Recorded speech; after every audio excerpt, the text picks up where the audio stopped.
Alrighty, hello. We are back. It's been a hot minute.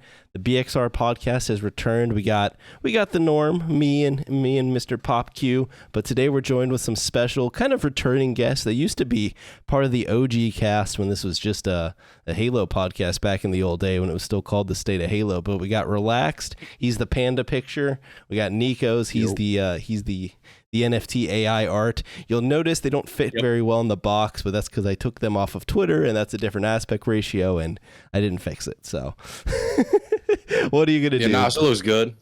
I kind of like Happy it. to be Looks like here. I'm peeking over the wall. You know? But yeah, so we're back. We're gonna have probably a whole bunch of stuff to catch up on. So, first things first, man. It's been a while, so let's just go around the table. Nikos, what have you been up to these days, man? Oh gosh, a lot of stuff. Between posting, doing a lot of shorts, a lot of mainline videos, been branching out a lot, and I've been having a lot of fun because a lot of video games coming out nowadays, a lot of like the more alternative games are just really peak. So I've been playing like a lot of Helldivers, Lethal Company, Pal World, and other indie games with my friends and just recording it and having a good time. It's just been awesome. Yeah, how do you feel about shorts? I have some mixed opinions about them. Like, do you feel like they're worth your time? I think they are. They're tough. They're like a totally different animal to make them. You kind of got to think in a different spirit, and you almost have to think like this isn't a long video. So how am I going to make it fun and engage the viewer in the first few seconds, because it's all about those first few seconds.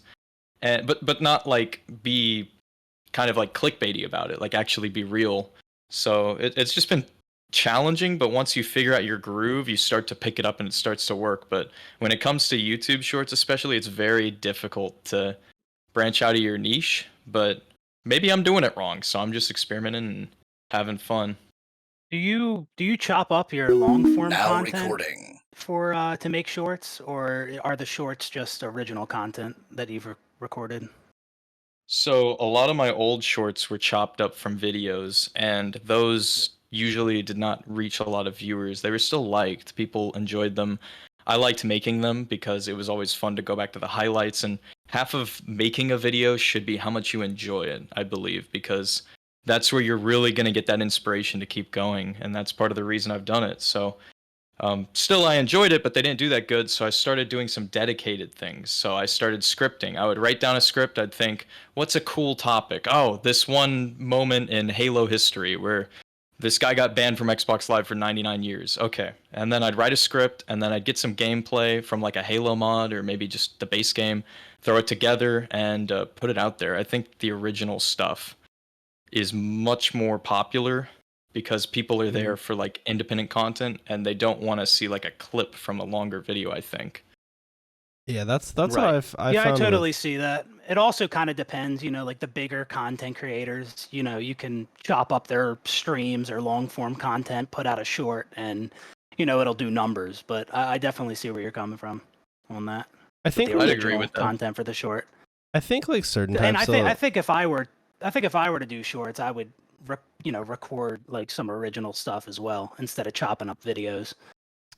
Yeah, I think when you're bigger, like, I mean, there's just like recognize, like if someone's scrolling through and they see someone they recognize, like they're more likely to sit around. Like if you're scrolling through and you see like a clip of Jinxie like yelling at someone, you're like, oh, it's Jinxie, right? Yeah. But I also think like different types of Good long point. form videos chop up better into shorts, because like if you're doing essay style content, sometimes like stuff doesn't cleanly fit into a minute, so you'll end up with like shorts that just like awkwardly don't make much sense, or or like you'll have like a little snippet that's like, oh, this is perfect, but it's like not very long. When I've focused on shorts, because like honestly right now I'm not really doing them very much, I found the ones that I purposely made as a short did a lot better, because you could like Nikos was saying, you can front load like the hook right at the start, right? Have the hook Right, in yep. the first like 2 seconds, because you got to make sure people stick around, and then you can fluff it up a little bit if you want, and then finish it out under like a minute, or if you're doing like the TikTok program, like they're 2 minutes or whatever the heck they are. But I just the problem I have, Nikos, is like So I've done the shorts. I've had shorts get like hundreds of thousands of views, but like they just don't feel worth my time. Like, do you? Because I know you've had shorts do numbers. Do you feel when the short pops off? Do you like actually feel rewarded? Because for me, I feel like shorts are just like a Basically, are you making money? Well, no, not. I mean, yes, but no. But like for me, it's like a little dopamine hit. Like I'm like, oh shit, I got some views. But at the end of the day, the subs don't really matter on shorts because it's just people scrolling through. They don't transform to long form content very well, and obviously, yeah, they also pay nothing. So it's like, when it comes to a person, and you're in the same case, you have a full-time job. For me, it's always like, if I had endless time in the world, yeah, I would do my long-form stuff. I would do my shorts. I would do my streams. Like, you'd have time for it all. But when I'm trying to figure out how to fit it all into, you know, a day where I have a job and I have to go and do this, like shorts is like one of the first things I cut because it's just like, kind of what's the point? But do you feel like they have a lot of worth for you? I'd say it really depends. I'd say on the overall, I'd say it's a bonus. I think it's worth it. I know a lot of the drawbacks of, oh, the subs don't stick around for the big videos as often, or maybe they pay less. And I see that's a big point of contention with a lot of people who like making videos and shorts. They go, why am I going to make them if I don't make much on ad revenue and the subs don't come to the big videos? And there is some weight of truth in those statements. However, I noticed a few things with the shorts. So first of all, if you can make your subscriber number bigger, having more subs, like I know subscribers that don't return are worse than not having subs at all. That's what I believe in. But having more subs still has the advantage of people see that, they see the big number and they go, this guy's going to keep making videos. They don't necessarily think, oh, he's popular. They're like, he's still going to keep going. So I think that helps. But the bigger thing, that's like a little bonus. The bigger thing is there's this weird thing on YouTube where community posts, they have this like, it's like a weird glitch where the shorts audience gets shown community posts as much or if not more than the standard viewers. So what I like to do is I'll upload the shorts and then I'll just offload a bunch of news and video links into the community post. So if people stumble upon it, they're a shorts viewer, oh, I'll go to this video. That sounds cool. I like Lethal Company. I'll check this out. You know, I like the Halo shorts, but I got the community post. I'll check it out. So it's just about, if you're going to do shorts, you also have to spam them. And that can be a little tough, especially when you have a full-time job. And as for money, you obviously don't make enough of them, but it's a nice bonus. I think the best thing about shorts is the potential to grow your audience through the community posts, and they'll keep returning and coming back to your shorts as well. So it's really up to you and where you want to put your time. Yeah. That's fair. Well, relax. I know you've done your fair bit of shorts, and then didn't you have some streamer like try and sue you or DMCA you or some shit? She was about. I was convinced this woman was about to sue me over fucking literally just speaking my mind in a short. But yeah, nah. I just deleted that because I didn't want to like deal with like the copyright shits. It was like a copyright strike where like they gave me 7 days to delete it before the strike went through. So I was like, fuck it. I was like, I made the gains off it. I know I'm not in the wrong, but like this woman was like harassing me about it. But yeah, bro, I don't know. It depends where you're at. I mean, like, I don't like to talk like I'm like I know what I'm doing, because like I feel like a big thing with YouTube is like at the end of the day, a lot of people don't know. Like we're all trying to figure it out. But I would say like shorts are great for what I'm doing because I don't really want to do gaming like that. In a perfect world, I would love to just talk about gaming, like the current state of it, like, you know, like current state of gaming is great to always talk about, but I'm not going to be a deep diver. I'm not going to be a gameplay guy. So like when I want to be like commentating just like internet or interesting things or life things, I think it's best that like, okay, Moist Critical, Mudahar, I would say like Optimist, those guys like run the commentary shit, but they're not doing shorts. So it's like, let me just, instead of making a video sometimes on a topic, let me just put it into a short. And those guys aren't really doing that. So it gives me the edge in that. So it's like, yeah. And it's all about having a formula. Like, it's not like, even when I was doing Power World shorts, I loved Power World. I was just constantly doing Power World.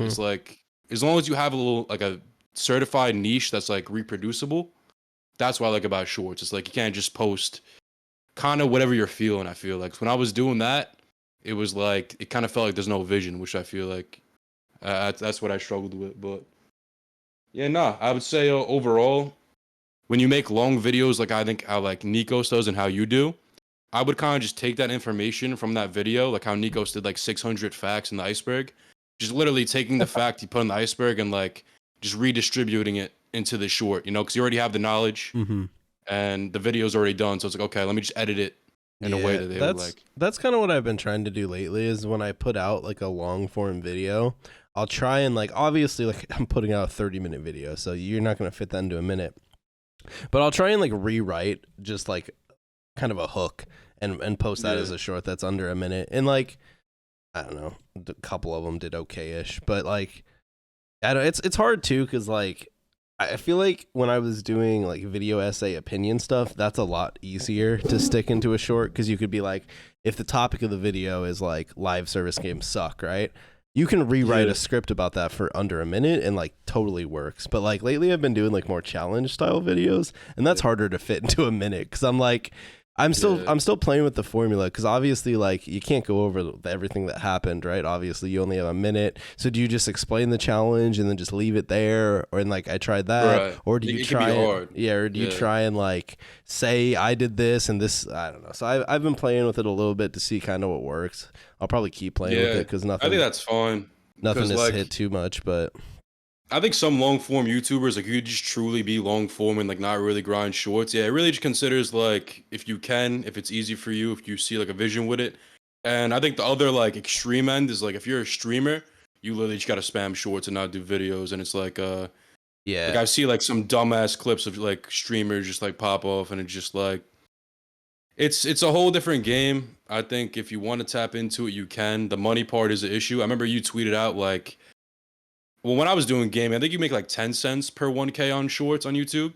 And now that I'm doing like just like in real life stuff, it's like 17 cents is my average. So like I don't really aim for like a million views. I kind of aim for like a lot of views. You know what I mean? If I'm going to make money, and it's like it's money wise, it's going to be pretty shit on gaming unless you really just fucking grind the fuck out of it. So I still feel that.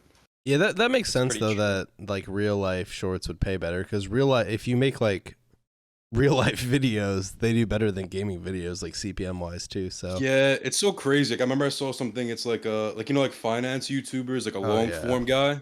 Like he makes $27 per 1K. Like he has it on recruit mode. So bro, some people are just blessed, you know. Yeah, I think I get like, even posting like 30+ minute videos, it's like $5 to $6 per 1K, which like you can't complain too much about that. But when I was posting shorter videos, it's like $1 to $2. Yeah, or like, well, you did the clips for a while too, so like those are even fucking worse. But yeah, I remember. You know what's funny? I remember when my youth, like, because I came up off like Halo Infinite just posting clips. Yeah. And one of the first channels I saw was like your old clip channel. And I was like, okay, I was getting all this recommended and like. Yeah. Dude, there was came a long way, man. There was a wave on Twitter, and like you hit it, and like obviously that clip channel I had hit it, but there was like this wave where short, not vertical, but horizontal clips, regular Halo Infinite clips were popping, and that's how I found out about Halo Infinite again. Yeah, literally. And like, but Halo it wasn't just Halo. Like I would around that time, I would like get on YouTube and like. I remember there was this one channel that would just post every single day, like a 30-second clip of like an old COD campaign with like the most clickbait ass title. And like, but they were all popping off. They were like all 100+ K each. And like, I don't know, I think it was like a weird wave where the algorithm was confused because it was kind of like right as they were rolling out shorts, but they hadn't really started pushing them yet. It was weird, bro. So I think the algorithm was like starting to push shorter stuff because everything on YouTube, like these days, is all retention based, right? And so I think what happened there is like all these clips beat the updates to the algorithm, where like right now if you post a long video, YouTube, the more people watch it, like the more it gets recommended, right? That's really the only metric that matters. I mean, obviously click-through rate matters a little bit, but like retention is the biggest one. And so when you would post a 30-second clip, well, most people just finish the clip unless it's like atrocious, right? Like if you snap a finger. Yeah, if you click on it, it's going to end. I mean, it's the same logic but behind an actual short, except when they clicked on like a regular horizontal video, that's even more of like a that's like more of a step than swiping, right? So like they were even more likely. Like I remember when I was posting those clips, I'd have so many that had over 100% retention because people would watch it and apparently just rewatch it for some reason, maybe because they missed something. And like, yeah, I don't. It blew, dude. It blew up. I had like 2 or 3 months straight where like I was like, it was like 10 mil views a month, and then the channel got fucking nuked by YouTube, and then it just never recovered. So, R.I.P. that channel. Birthed me. Yeah, it was humble beginnings. And another thing with that too, I'm gonna go to the bathroom, but I'll leave it at this. It's like also the click through rate. It's like I always try to do that in my own videos now. It's like if you're gonna do like a very ambitious video, like a deep dive of a script, it's like, you know what, make that, because YouTube loves, you know what I mean, like sitting down like if I'm about to have lunch, I want like a 30 to hour minute video, right? Yeah. But if it's like if it's something you know you have fluff in, you might as well just dial it down as much as you can, because I think when the viewer was seeing our 30-second clips too, it's like the 30 seconds, it's like, okay, I'm gonna click on this and it's gonna be literally 30 seconds. Like, what do I got to lose, you know? So it's like, not only is the viewer retention so high, it's like I might as well just watch it, because like I could click on this and like as soon as I click on it, I could tell I'm either done with it or I'm just not gonna want to watch this. So it's like that was something I had to do, because I remember I was trying to do like gaming like after Halo, and like had always just like this scattered like couple thousand views out again. It's like I'd always see more success when I just cut out the fluff, and it's like it's a hard thing to do sometimes, but you know. Oh yeah, I mean for sure. I mean it makes sense, right? If everything's retention based, the more fluff you cut out, the more likely people are gonna stick around. So it all kind of checks out. Opposites, but so yeah. Nikos, you kind of mentioned what you've been doing gaming wise. Relaxed. Obviously, the channel these days isn't as gaming focused, but what have you been playing? Fucking loved Power World. I was addicted to that game. That game reminded me how much like I loved Pokemon in like the DS days. Yeah, like for sure. cause I really didn't tap into that like you know, like creature catching shit in a while, and that was really fucking fun. Like I hope they keep building on that game. Yeah, like I get it, they're not gonna have the most content probably until down the line, but that was amazing. Helldive is pretty cool. I like playing it. I'm not addicted to it like a lot of people are. I like these new games, yeah, that just come out are cool. You know, it's the same old like, you know, modern gaming is kind of just slop right now. I actually, the one thing I have been playing that's been crazy is I got a Dolphin emulator for like the GameCube and the Wii. You've been posting about So that. much fun, bro. I recommend like if you just want to play retro games. I haven't played these games since I was like a kid. I've been playing like Mario Kart, Mario Party, and people laugh about how I say Mario. You know, I don't say Mario, I say Mario. Yeah, like defiant with that. I didn't even like, notice until you pointed it out. But is that like you're from like, aren't you? Is that just a thing? Yeah, no, I think it's just being a dumbass thing, but I'll put under that. Yeah. All right, fair enough. Yeah, Mario Kart I've been playing Mario Party. Play Luigi's Mansion soon. Yeah, so I've been tapping into the good new, tapping into now the old. I think emulators are great. Yeah. Oh well, dude. Speaking of emulators, did you guys see Nintendo nuking the Switch emulator? I actually didn't see that, but I'm not surprised. That's what they did. Yeah, I'm not surprised. Yeah, so there's a Switch emulator, and there was a lot more to it than them just shutting down a Switch emulator. But basically, there was like a specific Switch emulator that was like arguably the best one because there's multiple. And basically, like the people who ran the emulator had a Patreon, and so they're making like thousands of dollars a month.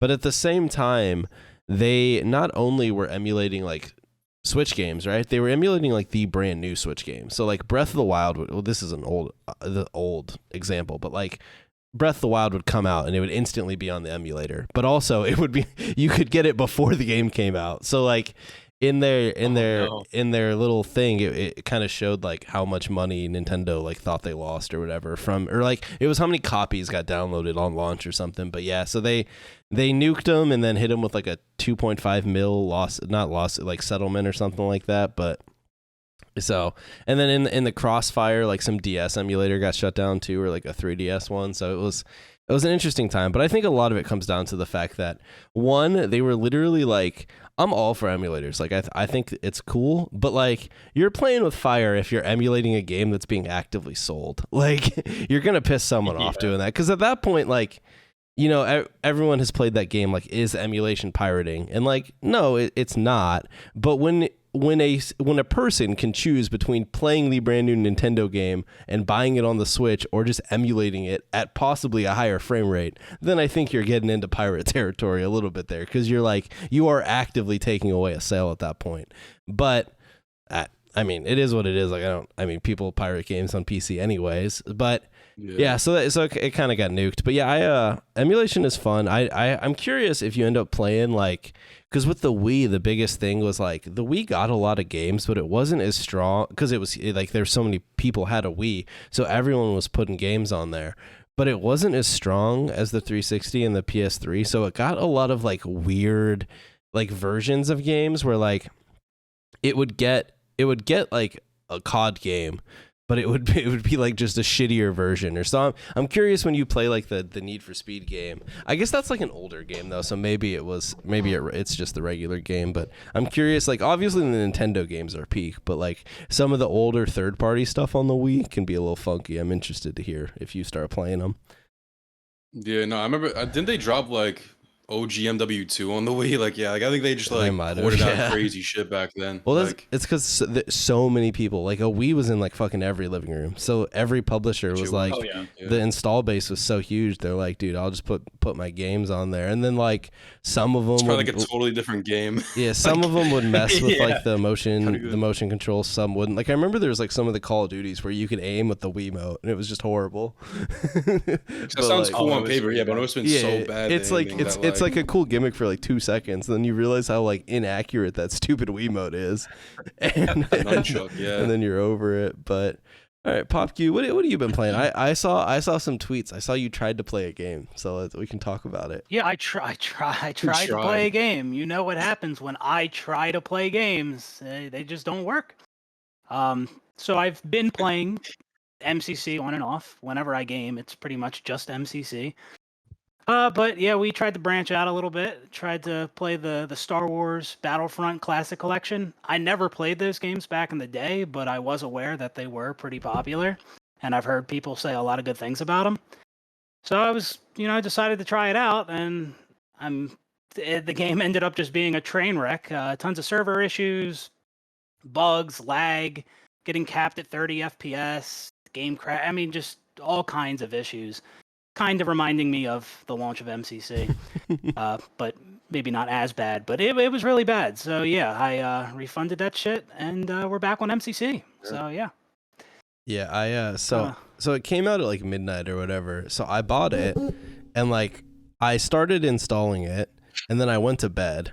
And I woke up and I'm like scrolling through Twitter because I had to go to work. And I'm scrolling through Twitter and I like see all this shit and I'm like, yeah, no, I'm good. And I just refunded it from my phone, called it a day, and never even launched it. So yeah, it is a cash grab and a half. And that company has done something similar before with like the Knights of the Old Republic port on the Switch, where like they were supposed to, I don't know, they were like supposed to bring back cut content and they just decided they didn't want to do it. And I think it also ran pretty shit. So I think Asprey or whatever the name of the company is like notoriously pretty Aspire. dog shit. Yeah, Aspire. That makes a lot more sense.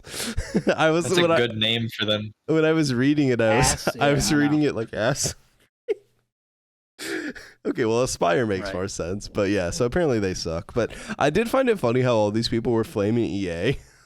It's not even. Oh yeah, yeah. Like, And I EA saw has EA nothing caught to the do with it. crossfire. They don't own the rights to the game. They didn't make the original Battlefront. People just Right. assumed because they made like Yeah, the it's newer just Star trace. Wars games that it's their fault because EA is so dog shit. EA does just, yeah. I mean, you can know, you they probably blame deserve them? those strays somehow. You know, they just fucking suck now. Yeah.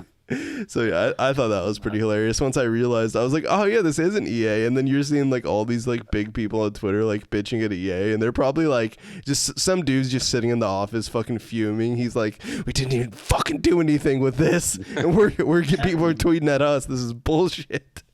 But They can't catch a break at this point. so I was excited for that too, man. Yeah, So I mean, excited. Did you guys play the original games back in the day? I played like a tiny bit dude. back on like the PS2, but I was gonna play these for like, I mean, it wouldn't have been the first time I ever played them, but it would have been like the first time I played it for real. So I was like kind of excited, but obviously it's so broken. I remember the OG Battlefront on the OG Xbox. Like Yeah, that yeah. was Me peak, too. peak, I was man. there too. I played Battlefront and Battlefront 2. I played it too much. I was into Star Wars as a kid. I love the clones. They just look so cool to me.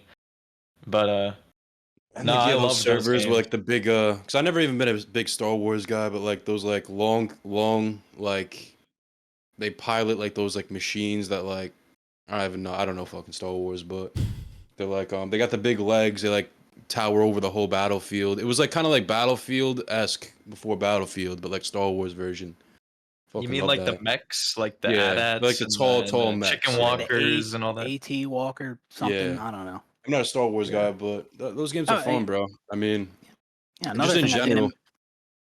My bad. It was like No, you're good. it just comes to a point where it's like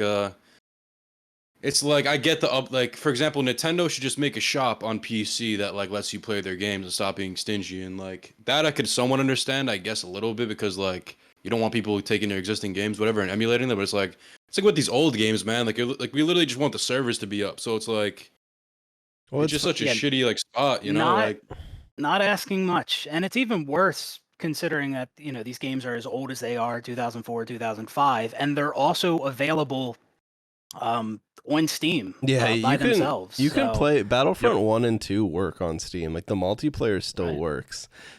and this was a $35 collection. Yeah. And And right Yeah, they're now, $20 on right Steam. now, the new Battlefront 1 and 2 are $5 each. Yeah, This was yeah. $35 for this collection of old games, and it was as broken as it was. It's pathetic. And this actually I've never watched a Star Wars movie or played a Star Wars game, so this would have been my introduction to it. wasn't a good first experience, gotta say. It's tough. That is tough, Mm. man. I'm sorry Yeah. to hear about that. I swear, I swear, whenever I play a game or I'm interested in a game, there's something wrong with it. Like X Defiant, I Dude, was interested in that. Don't know what the oh, fuck's going on with God, that game. man, Perfect Dark, does that game even exist? It's ridiculous. Can't catch a break. I Thanks for the final saw breakdown. on Twitter earlier, I saw an org sign a team for X Defiant. Oh, yeah. oh, you a free agent to a game that isn't out? Yeah, no, that pissed me off too. Everyone That in doesn't the, make any sense. Everyone in the comments is like, A, no one knows when this game is coming out. B, did you sign some dudes off of some Twitter clips? There's like X Defiant sub pages being like, oh, people are using X Defiant's release date for impressions. Dude, there's nothing going on. Like, just release the game. Like, no one cares. Yeah, I don't. Ubisoft is like the king of being a dog shit publisher, but I don't. I feel like they mega fumbled this one. Like by the time it comes out, it's just no one's gonna care. Like people already stopped caring like 6 months ago. So I don't know what they were trying to do, but I think it's the sad thing. It's like, because I feel like Arash could like get into this topic. It's like FPS is so dead. Like I don't care when that game comes out. There's nothing else to play right now at FPS. So it's like I loved it when it came. As long as it's the same game, I'll definitely log into it. And it's like, yeah, man. I don't know. Like I can't imagine like what is really stopping this game at that point. But yeah, I mean I feel like the only new FPS games that we've gotten in like the last year are your yearly slop Call of Duty. And then obviously like the finals came out toward the end of last year, which was pretty solid, but besides that it has been like beyond dead. Which is a bummer because I feel like so many other aspects of gaming right now are like pretty decent. Like last year was like a super for games, but last year for games, like we got a lot of good single player games. The start of this year, we've got, and the end of last year, like with Lethal Company and then Power World and Helldivers, we've gotten some really fun like PvE games, play with your friends type stuff. But we just haven't had like a good PvP game in so long, and it's like we kind of need it. But at the same time, the whole industry is just like imploding upon itself. Like I mean, it's I think a lot of it's just like greedy publishers the that FPS probably genre's in like awkward state. It's like they don't know if they want to like move on from battle royales, but there's also like nothing else. Like yeah, like there's always be like that popular like FPS genre, like whether it's battle royale, like extraction shooters next, but it's like we're not even filling like the other niches though, like like the games that like could have a niche, but like they're just not even doing that. It feels like so. yeah. Well, I don't know, man. It felt like extraction shooters were like gonna be the next thing, but I don't know, like at this Kinda rate, like- Well, like like people, the I mean, people were acting like that, but I Yeah. think that was kind of forced. well, like the Yeah. Sega the Sega one died before it came out. Like I know Ubisoft's supposedly working on some, but like who cares? Or if they ever come out, I can see that. Marathon I still don't maybe even know will what an come. extraction shooter is. It's The only just, like, extraction I played was DMZ, Dark and Tarkov. Darker. Oh yeah, that one's a good one. But that one like Yeah. Oh that yeah, one I had played all that the, one. the weird ass legal issues, so it's not on Steam. Yeah, they fumbled that. I would have played that a little bit too. Yeah. Well, I mean, I don't. Isn't Helldivers one? Helldivers is not an extraction shooter. I mean, I guess it has like some extraction elements, you could say, but no, like the concept of an extraction shooter, like when people talk about it as the genre, it's basically like picture Tarkov. Like you drop into a map, it's single life. If you die, you lose your shit, and that's kind of the premise. And there's usually like objectives on the map, like go here and kill this, or like go loot this, and sometimes there's like some AI around that you can kill and stuff like that. And Yeah. obviously different games do it slightly different, but that's kind of like the This FPS genre, bro, it feels like they're like gambling degenerates. Like it's all in or nothing, you know? Like they can't enjoy like a normal respawn system, a normal just like pace. Like they need like everything on the line, you know? Like I mean, like I'm kind of like I get the risk reward benefit, but like I don't know. Yeah, it's a weird state, the FPS genre, bro. Like I want to see where it's gonna go. Hopefully somewhere good. everyone needs their Yeah, it dopamine, seems- man.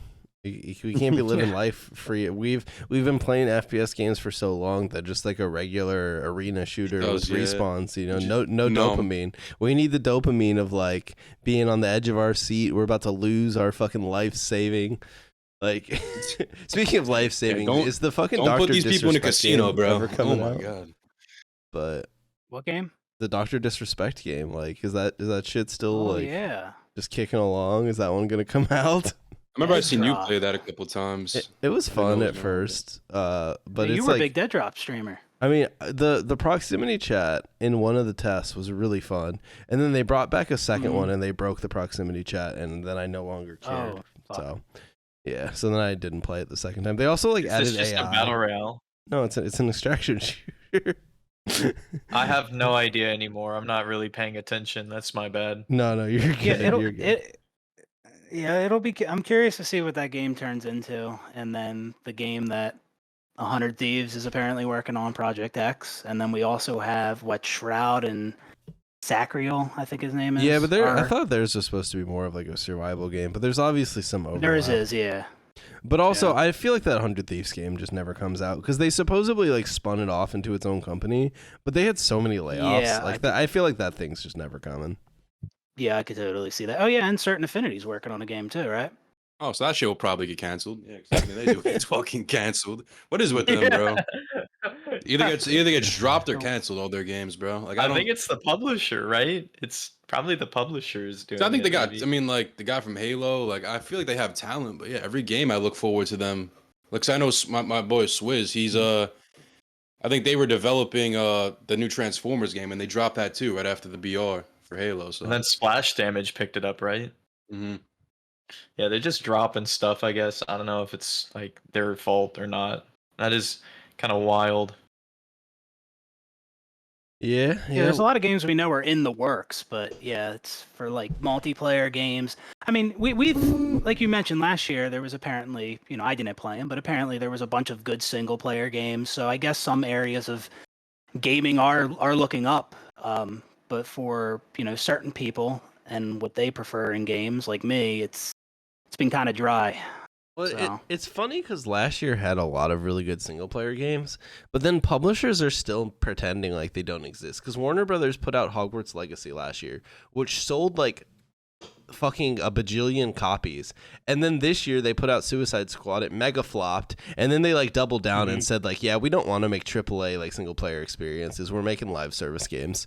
Like, so I don't even understand the logic from I publishers. guess they see more of a profit in that in a Yeah, live but there's- service game. But fucking Suicide Squad like is a live service game. It's dead. It had like last I looked, it had like 300 But it's a players. dog shit live service. Hell game. yeah. I feel like it's the Right. sunk cost fallacy. They're like, Bro, we the already game blew looks all like- this on it, so let's just No, looks like a double bad down on it. 360 game from No, what I- I've seen of it. Like, I can't believe. I feel like honestly you're right, Nikos. I feel like all these publishers are like they're just gamblers and they're chasing that win because they saw Epic win with Fortnite, right? And they've seen EA win with Apex and like Riot with like League and Valorant, and they're like, if we just try 20 times and one of them hits, we'll never have to make another video game and we'll be set for life. But like what they don't get is when you just keep putting out fucking slop, it just dies on launch. But like, oh well, just lay off some people and try again. So sad. They're literally that meme of the guy mining diamonds, and like they're like, "Oh, never turn away because you could be at diamonds any minute." Like, yeah, it's so the sad. sunk cost fallacy.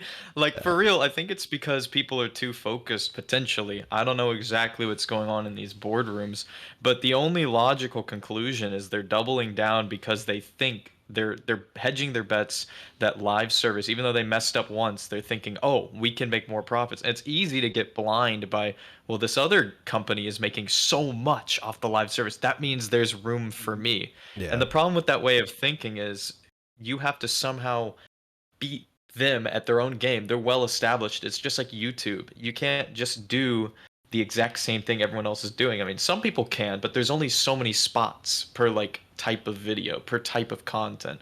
You know, you got to take a risk and innovate. And if you already have like a golden egg, like, or don't overlook it. You're like, okay, we succeeded here. Maybe we can't be as profitable as maybe like Fortnite, but we can double down and make some good products here and build up our reputation and a fan base. I just seriously think there's a big disconnect between what would make money and what publishers think would make money. Because look how many flops we've seen lately. Oh yeah, for sure. I feel like live service games just dying or like a dime a dozen. Like it just keeps happening. And but at the same time, I mean, some single player games flop too. At the end of the day, bad video games flop. Like Yeah, but for real. But I think the problem is like if you have a developer that wants to make a live service game, I think it can work. Like Helldivers is a live service game. Like Arrowhead wanted to make it. Like, you know what I mean? Like, so when you have developers who kind of know, they have a vision, they know what they're doing, then it makes sense. But when you take Rocksteady, who's been a single player developer their whole fucking existence, or like BioWare when they did Anthem, and you tell them to make a live service game, or like Redfall obviously with Arcane, then it just doesn't make any sense because you're forcing these people that have a ton of experience making one thing, and you're just like, yeah, you're gonna make this because it makes more money, or like you can make what you want, but you have to somewhat turn it into a live service game, and that's when you end up with all these uninspired pieces of poop. Whereas like if publishers just naturally let some live service games happen, then it makes sense because obviously like people are still gonna want multiplayer games. Like there's going to be developers that still want to make the next FPS or like the next looter shooter or whatever. But like, if it makes sense, then it makes sense. But like when you're taking IP and you're jamming it into a live service game, like with the Marvel's Avengers game, just because you want it to be a live service hit, that's when it's like, it's stupid. And it's just like you end up blowing all this money and then you just lose it all because the live service game doesn't end up with enough players to like sustain it out of the gate, and then it just never recovers. Yeah, and I feel like I just thought of this. I've been thinking, now that you bring that up, it's like you got to play to your strong suit. Are you good at something? Do you enjoy doing something? Then you should by all means do it. And if these gaming studios are specialized, they have tons of experience in making single player games, it's so illogical to throw them into the live service arena, you know, and expect them, oh, well, you know, if I just throw enough money at you and we throw enough marketing out, surely the company can work. Because the thing about a company is it has like an individual spirit to it. They have their skill sets. The people behind the keyboards actually have talents, and when they warm up and get really good at what they do, they can produce something really great time and time again.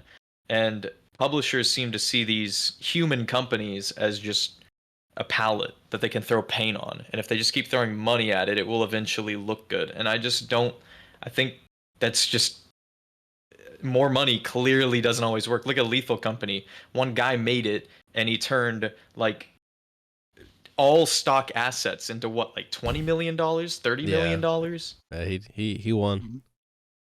And yeah, it's bugged and it's kind of scuffed and it looks ugly as sin sometimes, but that gives it charm, and people love it. And you can because it was just forgive fun. that when it's what, one person, small team. Yeah, Like, and it's $10, and it plays Right. good and it's funny. Like when you get a bug happening, the next minute your friend explodes by a landmine and you're laughing at him. Like you can Mm, overlook that because it's so good.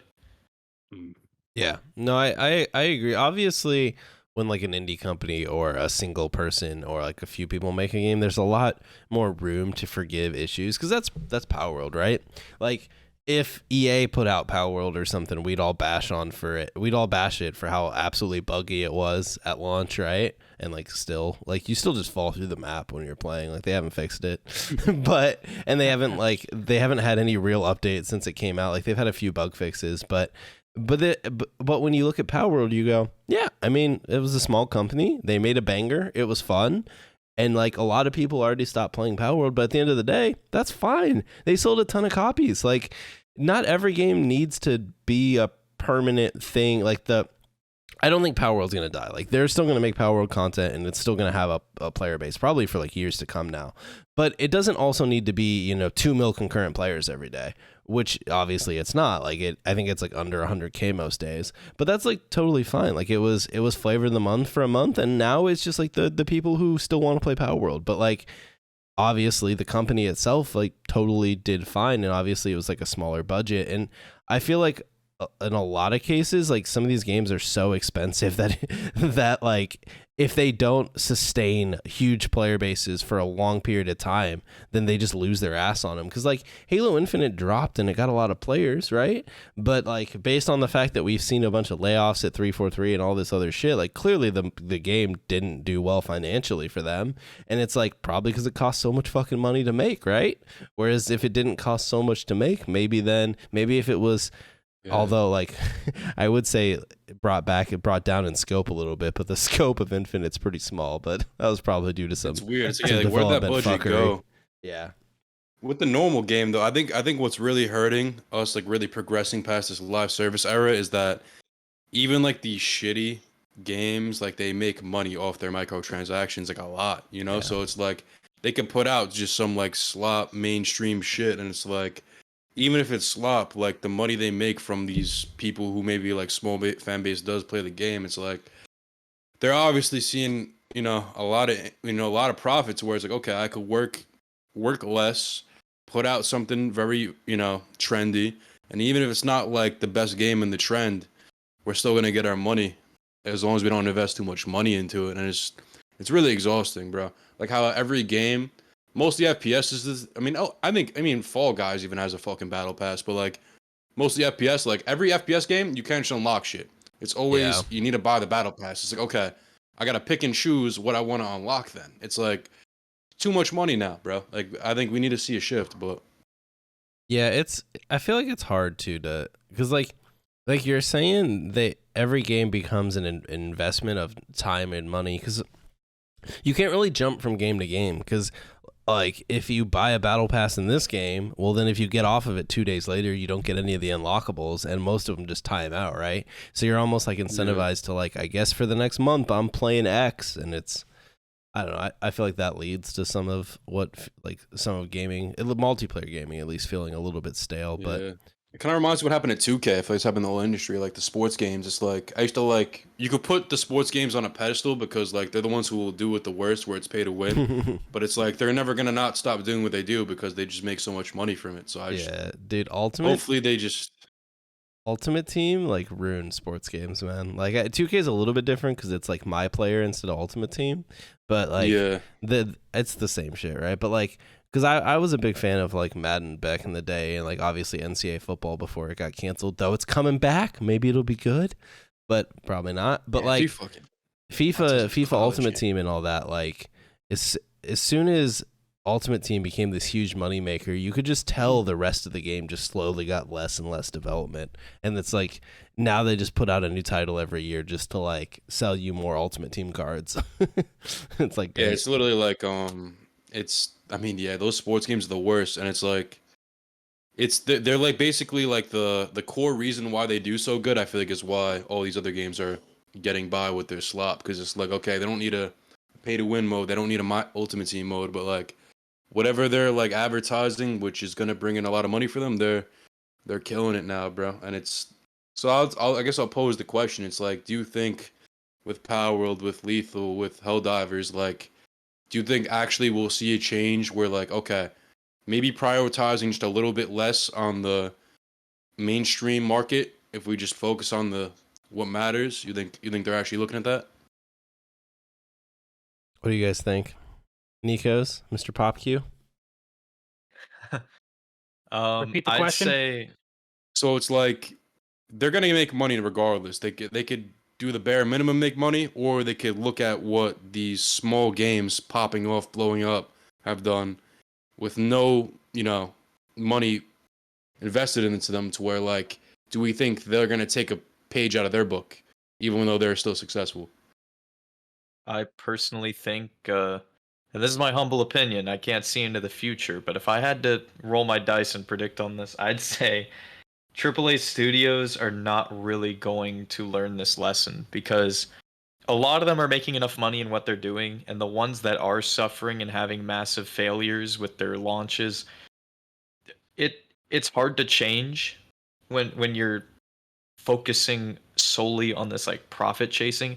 And when you keep looking at Fortnite and you keep seeing the success, you're going to keep chasing that golden goose until you murder it seems. And that's what we're seeing with each of these launches and how they're not even close living up to these other games.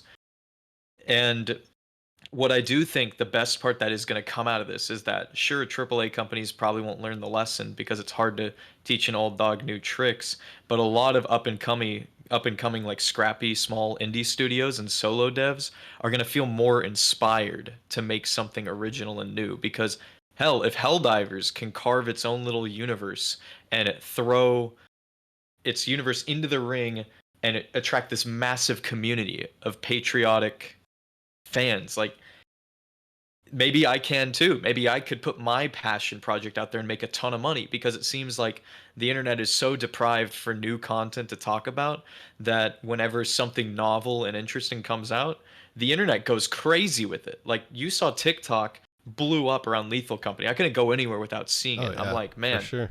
This game is everywhere. And now with Helldivers, I remember they didn't even advertise the thing.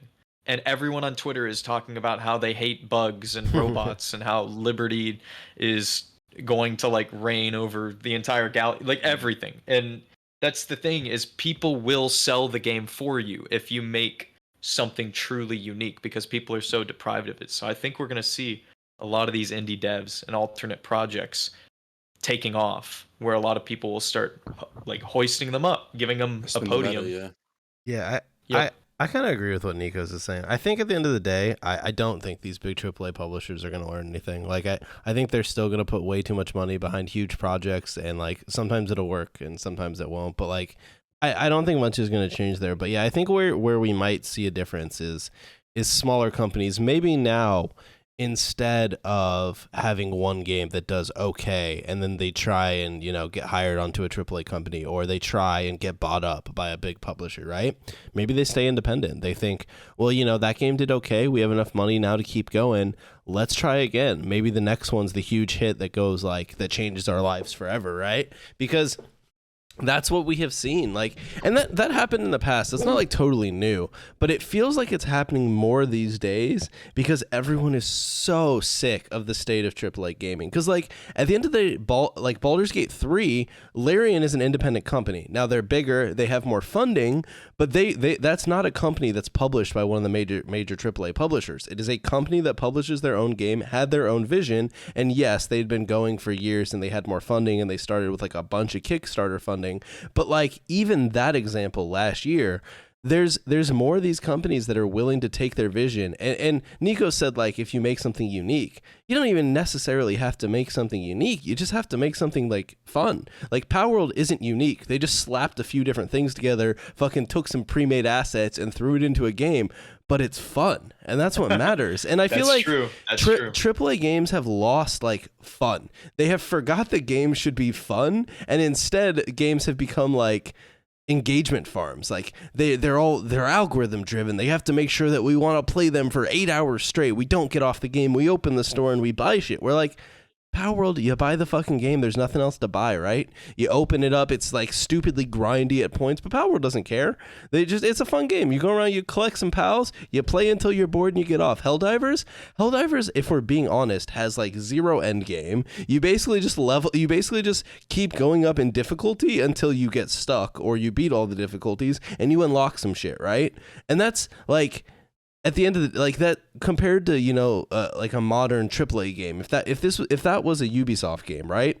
Think of all the shit they'd be trying to sell you. And I understand Helldivers has like the Superstore, but you can earn it all in game, and it also like doesn't matter as much. It's like, it's like some different guns and like some different armors. But if you can play a little bit longer and earn it all, it feels a lot better than if you have to buy a battle pass. Or like Call of Duty these days, there was like a new Warhammer skin set that's like mega expensive, and yeah, it looks cool, but like there's nothing to play for, right? You either just like open up the game, you play the SBMM simulator and just hope the game wants you to have fun, and then when you're like, oh yeah, I had a good time, you open up the store and you buy some stuff. Whereas like I feel like games like Lethal Company, they're just developed with like, yeah, let's have some fun. Like this is a fun idea, and it's a little bit jank at points, but it works and it's fun. And I think that's what hopefully we see more of, is just smaller studios making fun things.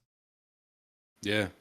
Mhm. I hope I AAA at agree. least, like, I agree they're not gonna like, they'll never go to that extent because it's like they're just too built up in their corporate bullshit. But it's like, just take a little bit out of it. So just apply. If you apply a little bit more to the fun aspect, these AAA companies, you will get more profit probably too. So it's like, listen, bro, I get it. You guys are gonna make money. You're a business. There's obviously structures that really favor that, but it's like, if you just take a little bit out of what these guys have been doing, like, there's 3 games that have came out of nowhere, and it's like, it's hard to believe that like they'll actually learn anything. But yeah, it's a good point. Yeah. Mhm. I think we're talking.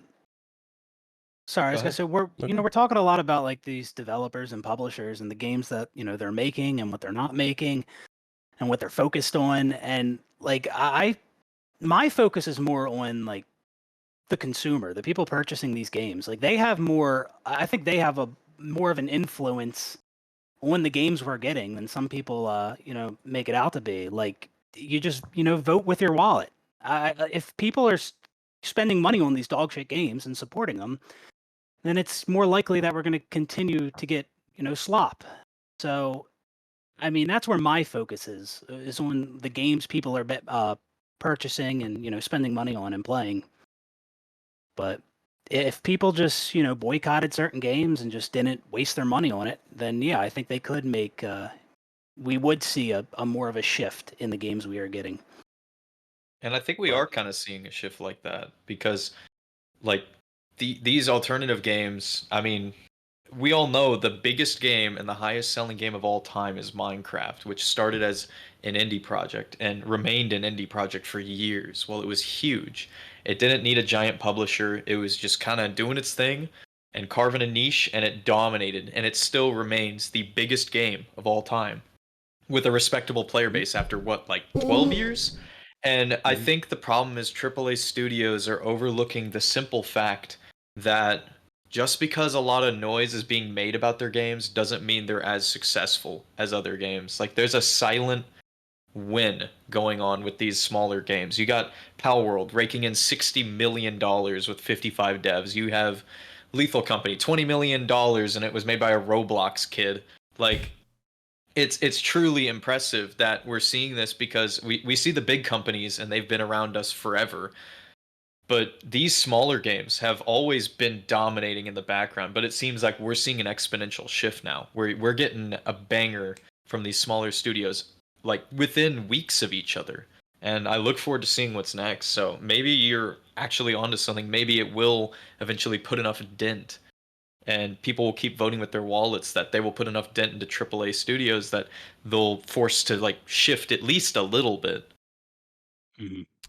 Yeah, well, I think mean, it's what a lot of these live service games like flopping is showing. It's that people are just sick of live service games. Like, I don't know. I say that, but obviously Helldivers is doing really well. So it just depends, I guess. But yeah, I don't know. We'll see. It is sad, I think, when you like when you're on social media and you see a community of people that are like clearly unhappy with a game, but then said game rolls out a new skin and everyone just goes and buys it, and it's like, boys, Exactly. what are we doing here? Like, you're not like, you have to, consumer companies do not give a fuck what you say. They care about what people spend money on.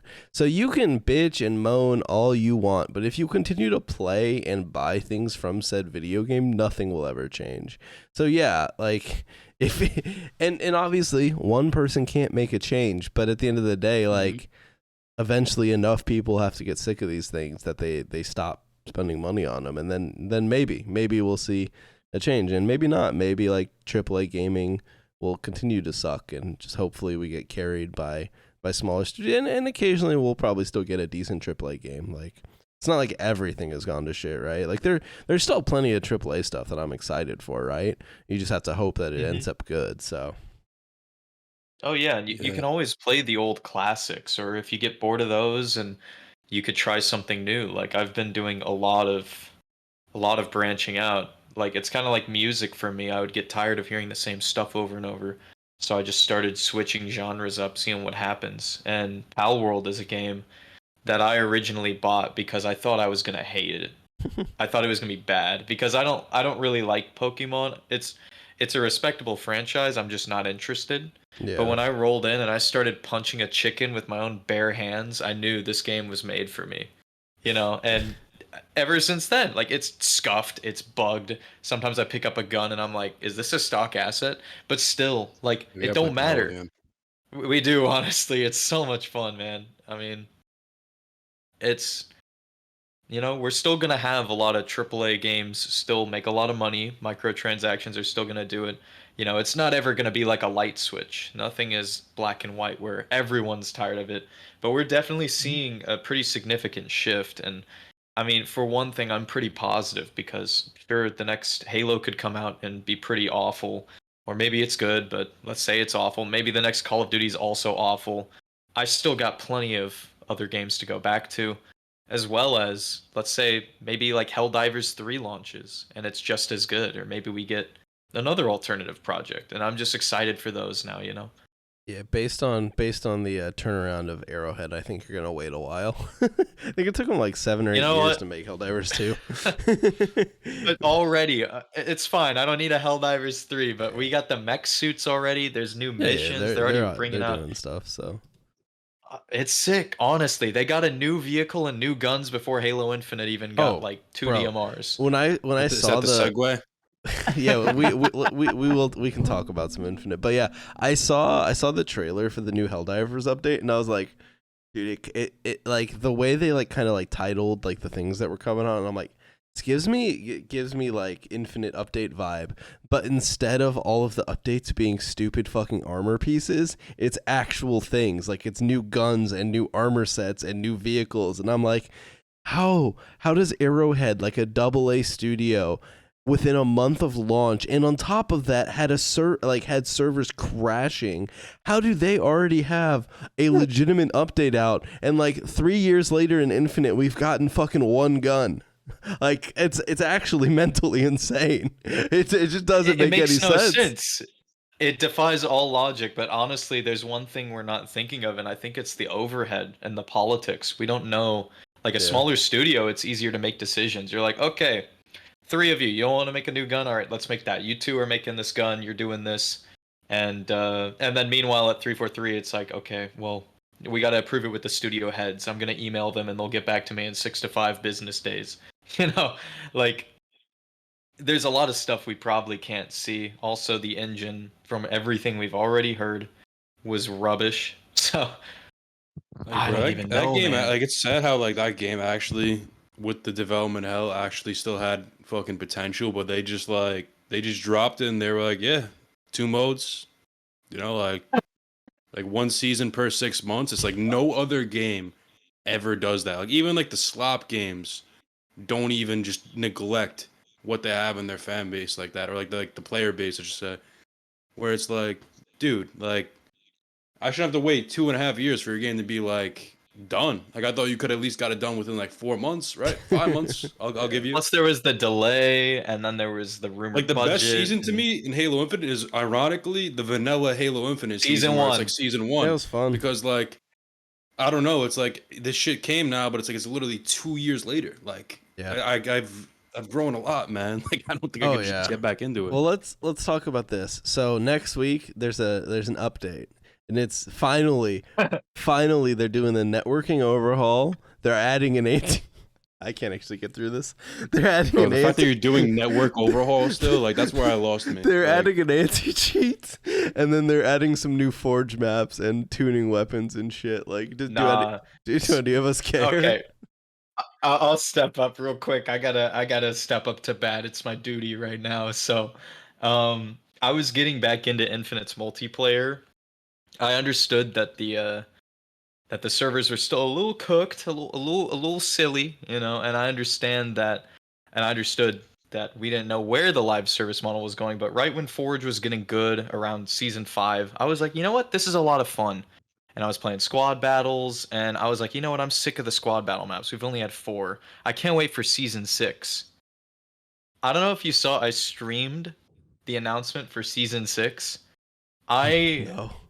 That was the last day I played Infinite multiplayer. It rubbed me such a wrong way. I haven't touched it since, because not only did it say, like, we bamboozled you by dropping it at the very end, but it said we have nothing. Mm-hmm. And I was like, well, I was holding out for nothing. I mean, the game's dying, and I was already getting bored. And now that I know nothing significant is coming, why am I even gonna come back? So I just do Forge now. I just like building levels, with my friends. And they're finally adding squad battle maps, dude. That playlist has been out, I don't even know how long. It's like, it's amazing. It's astounding how slow the turnaround is with this game. Like, it doesn't even make me sad. I don't even play the damn thing. It's just borderline fascinating. It blows my mind. I kid you not. Like, specifically with the maps, like you mentioned, it is crazy how long it takes them to get a Forge map into multiplayer. Like, how polished does it need to be? I mean, they've released the game when it wasn't polished and was broken. I mean, they've done that with MCC. So, like, they don't seem like a studio that's all about polish, but yet they will, like, apparently test the fuck out of these maps to make sure they're perfect before they put them in. Like, Dog. your games are anything but perfect. Look at theater mode. That's the thing. Oh my gosh, theater mode. I remember struggling against that for my Halo Iceberg Machinima and the other Machinima I did with Swizz once. It's tough. It was a battle. I tell you, I spent hours in that. But when it comes to Infinite, it is the most fascinating video game of all time for me. It's honestly, like, I love, like, recounting its news and history. That's why I made those videos on what went wrong with the game, because I was like, right? This is amazingly confusing how this went down. I need to clear it up. And yeah, exactly. Like, it is fascinating. Like, some people will say, like, oh, we know the game's bad, stop talking about it. But it's like, no, there's plenty to talk about. It is truly amazing how everything transpired. yeah, and I'm not even, like, legitimately. I mean, I was a little disappointed as a Halo fan, but now, if anything, I get a lot of enjoyment, like, seeing the news of this game, because it's like, right, it's genuinely captivating for some reason. And the thing about it is just, I wonder what goes on at the studio. I wonder what the difficulty is, because they get feedback and it seems to go down a pipeline that takes a whole year, and it makes me wonder, like, what convoluted scheme do they have going on where they backlog all their issues? Like, do they have a single Jira queue and they throw everything at the back and then get around to it maybe someday? Or like what's going on here? This is kind of crazy to me. So it just blows my mind. I don't get it, man. But they're so good at doing nothing, Like, it's honestly a skill at that point. You got to respect it. Honestly, they're the pros at outslopping the sloppy competition, man. It's honestly, it's a respectable grind, Like, you almost got to tip your cap. Like, all right, well played. Like, you did it. So whatever. Do you think the next Halo game we get is the next mainline Halo game or a spinoff? I don't know. That's So- even more interesting. You know, who knows Who where this fucking fucking- franchise goes, Who, bro? who knows? Because if it's the next what's going mainline on? Halo game, I'm guessing that's 2027.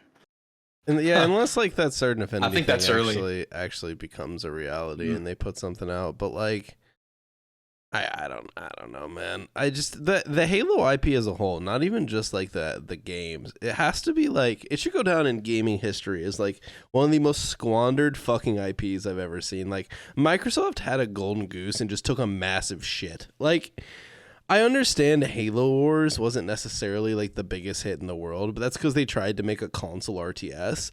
Like Halo's IP could have been utilized in so many cool ways, and instead they let 343 shit out dog shit FPS games for a decade. They put out a TV show that's fucking horrible, and they put out one RTS game in like the past fucking however many years, and some shit ass mobile games that came to Steam and Xbox, and an arcade game. Like there's no reason that this IP shouldn't have been utilized more. Like it's actually insane. Also, Purified, It's a I huge appreciate number. the super chat or whatever those are called on YouTube, brother. Thank you. But And I agree because I've never been a crazy like sci-fi person, and like I never been into Star Wars, but like this is like the one sci-fi world I think like bro, like yeah, like it's you could have like honestly they could have bad fucking spin-offs, but like they just don't even do them. Like it's like, Yeah. it's like you asked me, it's so much money. It's like you should have bad, you should have good, but you guys just don't even have like quantity or quality. That's the interesting thing about Halo. It's like you guys are 100% more interesting than Star Wars. Like I will die on that hill. Like Halo I is agree. 100% more interesting Yeah. than Star Wars, and it's like Yeah. I don't know whatever happened, bro. Like I was sitting here waiting like as a kid, and like yeah, the games didn't have to be maybe like perfect, but like you couldn't do anything else with this IP. Well, Like yeah. at least Star Wars got Rogue One, you know. At least they got that, right? Well, and Star Wars gets a ton of games. Like some of them are really good. Some of them over the years have been less so, like the Star Wars Classic Collection. But like Star Wars tries, right? Or like Call of Duty obviously like releases a new game every single year, but it gets some new shit, right? Like if you think about like the Warhammer IP, now like, that's a little bit different because Games Workshop just farms out the IP to basically anyone. But like there's so much more they could have done with it, and especially when you see like I don't know if you guys saw that tweet where like I don't know, I like quote tweeted something saying like, damn, there's probably been so many like scrapped Halo games that could have been cool, and one of the devs responded like, yeah, we pitched so many over the years and they shot them all down. And it's like it's so sad because like if you just think about 343 as a company, what if they could have actually made good video games and FPS multiplayer just isn't their calling? Very well could be, because they were a studio only developed to make FPS Halo games. But like we've seen this with other developers, like the PlayStation developer that used to make Killzone, right? They made Killzone for years and it was like okay, and then they decided, nah, we're gonna make Horizon Zero, whatever the fuck the name of the first one is, and it was like it's a massive franchise and game now, right? 343 could have done that. Maybe they just needed to make something else in the Halo universe, and like instead they just make one Halo game over like a 7 year period span. It sort of flops, and then we're like, all right, well, maybe next time at least we have the TV show that like no actual Halo fans care about. Yeah. and that's the thing that shocks me is like about the Halo show. I mean, I haven't personally seen season 2. I kind of checked out halfway through season 1. It just wasn't for me. I heard it's actually pretty good from people who don't care about Halo, but if you like the Halo lore, you're going to be like, this is a total squandering. And that's the thing that confuses me is you can attract new fans and keep your current ones. And it seems like for some reason, since Halo passed off, there's been a lot of good ideas. Like Halo 4, Big Team Battle was amazing. It was some dumbass casual play. It was so much fun. Yeah. Halo 5, the movement, I liked it. It was an innovation. Sure, the art was hideous, yada yada yada. It's like they can come up with good ideas, and they've produced some good parts here and there. And of course, a lot of people would probably disagree with me on some of these opinions. They're just how I feel. I like movement shooters. But that's the thing that's just kind of weird is they have all these good ideas, but they can't put it together. I don't know why. And whenever they innovate too far and they piss off the fans. So then they go nostalgia mode, and then they go way too nostalgia to attract a new player base. So it's like, what are we doing here? Like, we need to do both. You know, I don't know why you can innovate and still talk to the old fans. I just don't get it. And I feel like the show, they could have had a home run. Let's say it followed the Halo lore a little more and still had like the sex scene or whatever. I feel like people would have loved it a ton, you know? You know, and you know, and maybe Master Chief actually has a suit of armor on. You know, maybe that's an idea instead of just Oh, running that around could in never a work. t-shirt. You know, That could maybe. never work. That Yeah, could how- never work. how It would you didn't happen connect for with like the 10 character? games. Yeah, I don't If you know. can't see his face. Yeah, if I can't see his face, like I'm out, dude. I can't fucking connect, so I can't watch that shit. Who's one of the most I would- famous fucking Star I Wars genuinely get a characters kick out of that wore how a helmet corny- for fucking what, like Mhm. 7 Wow. movies or all? I don't even fucking know because I'm not a Star Wars fan. Like Pablo's so corny, it's Mm. funny. Like he's like the worst version of a drill sergeant. Like I actually get a kick out of him now. Like he went from like very disappointing to like he's literally the comedic relief. And it's like if you don't look at him as like Chief, it's like wow, this guy's fucking hilarious, bro. Because he's just the person that is very, just can't even explain it. yeah, I When don't know. you separate him from the video game character, it becomes a lot easier to watch It's because they it's- do not collide. It's so weird to me, and like I get it. Like you want Chief in the show for like the brand appeal, but to me, like there's so many stories they could have told in the Halo universe if they wanted to make their own shit up. Like I don't understand why they wouldn't just like do that, but instead they take an existing story and just like kind of shit all over it, and it just I don't know. Maybe analytics wise or whatever. I guess if the show does fine, then the show does fine, but. I don't know. I think it's just like a huge. But it I feel could be like all doing the so much live. better. I feel like all the live action like adaptations that I watch are dog shit, and the ones that I don't watch, like The Last of Us, were apparently goated. The Last of Us No. is good. Yeah. Yeah, The- that's on I feel like HBO. It's the- like the ones that I choose to watch, like if Avatar, Halo, like they're all shit. Oh But yeah, I forgot that the ones came that- out. The first I the think first you couple did. seasons of The Witcher were good, and then they kind of started doing the same thing where they just like fucking started writing random shit, and got kind of poopy. I never finished season 3. Hmm. But yeah, so how's the Avatar show? What do you think? I've known that had it. I it's on got a live Netflix. action Netflix adaptation came out recently. I quit at the beginning of the 3rd episode. It's not. It's just not. I mean, there was people were optimistic about it. Like the trailers and stuff were Yeah. looking pretty good, and Avatar: The Last Airbender, not the blue people. They it had a movie like years ago, which Yeah. was awful, and people were excited for the live action adaptation because it looked a lot better and was more true to the actual cartoon. It seemed, and I guess the show is better than the movie. But I don't know. There's things they've removed and skipped over, and the casting choices are pretty weird. So I mean, if you want to watch Avatar, just watch the cartoon. It's just so much better. And like, I'm not someone that really care. I don't get excited about live action adaptations. I don't know who does, but I definitely don't. Like, if you ask me, oh, wouldn't it be cool to see your favorite game or cartoon in live action? No, I don't want to see that at all. I just want more of the game or more of the cartoon. Like, I don't get what the I hype is feel about like- live action. I feel like the I reason think it's a worked- novelty. Yeah, but I feel like the reason it's worked so well for The Last of Us is because The Last of Us game is a fucking movie. Like, so much of that game is just Movie cutscenes and the story. Like the gameplay is there to move you from point to point, but if you like talk to people, the reason The Last of Us was such a fucking goated video game is because it had one of like the best stories in gaming. So yeah, it makes sense you could adapt that to a TV show because like it had a good story. Whereas like not that Halo doesn't have a good story, but like let's be real. If you play through all the games, like most of it's gameplay, right? And the TV show doesn't have the budget to do cool gameplay shit. So instead they just make weird story choices, and it's like Yeah. Yeah. and I feel like that's a problem with live service too, is like CGI and special effects is also expensive. Like, these aren't super big budget movies, which is almost what they would need to be in order to actually like live up to what you expect from the video game. So instead you end up with like a Halo TV show that in the first season barely has any combat against the Covenant, because it's like you can't afford to do it, right? Or if they do, there's like one dude there, you know. There isn't any of those like, when you play the game, it's just massive battle after massive battle, but like that's expensive to make, right? So they don't. So Right. you end up with a bunch of episodes where it's just dudes walking around. Chief's not wearing armor. He's talking to people. He's fucking the person. Like, I don't know.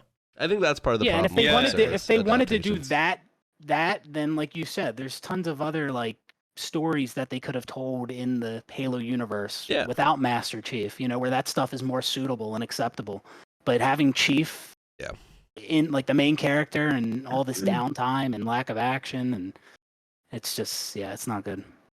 Yeah, I'd say it goes case by case, and yeah, because I feel like The Last of Us. I never played The Last of Us, and I never watched this movie I'm gonna bring up, but like it reminds me of The Quiet Place. So it's like I feel like that kind of like certain genres, and yeah, like I think a Halo, like it could have ran the sci-fi genre. Yeah, like Star Wars and them both could have been on top, but it's just like Halo just didn't want to.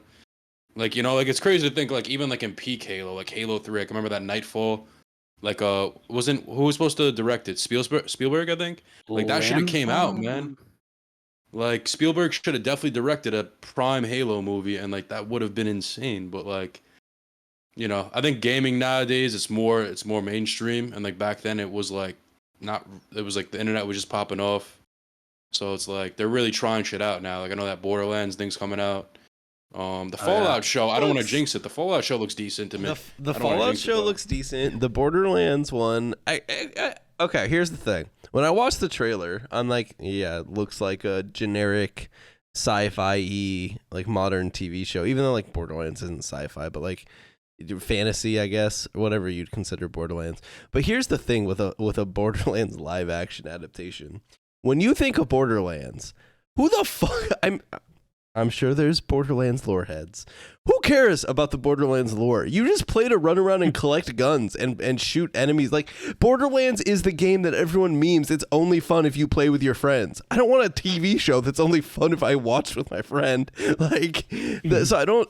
I get like Gearbox wants someone to make a Borderlands TV show because it gives like the IP like, you know, like hype or whatever. But Borderlands seems like such a weird IP to make a live adaptation of. That said, maybe it'll end up decent because it's more of a blank slate. Like Borderlands has lore, but like I feel like you could fuck around with the Borderlands lore and people would be like, yeah, whatever. The Vault Hunters do something, like the fucking robot talks to you and makes like really cheesy jokes. Like I feel like there's not much there to shit on.